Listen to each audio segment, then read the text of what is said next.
Monsieur le président de séance, monsieur le vice-président, chers collègues, depuis plusieurs années, nous alertons sur la fuite en avant du tout numérique dans les lycées franciliens. Plus de 500 millions d'euros ont été engagés dans les lycées 4.0, sans véritable concertation avec la communauté éducative ni bilan objectif. L'imposition de la plateforme Pearl-Trees a marqué une nouvelle étape de cette politique. Un outil unique, un format unique, un acteur unique. La région a limité la liberté de choix des équipes pédagogiques et fragilisé l'accès de tous les élèves à des supports adaptés à leurs besoins. La décision du tribunal administratif de Montreuil du 26 mai dernier est venue rappeler un principe fondamental. La région n'a pas vocation à devenir éditeur scolaire.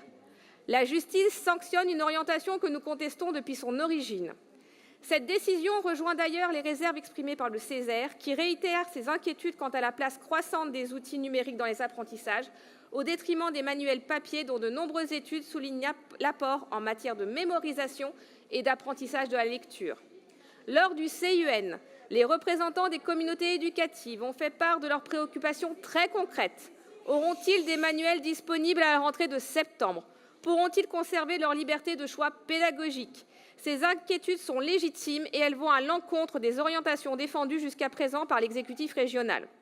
Nous demandons donc que les crédits aujourd'hui consacrés aux manuels numériques soient redéployés afin de garantir le retour du financement des manuels papier et certains numériques choisis par les équipes dans l'intérêt des élèves. Et nous demanderons un scrutin public. Monsieur le vice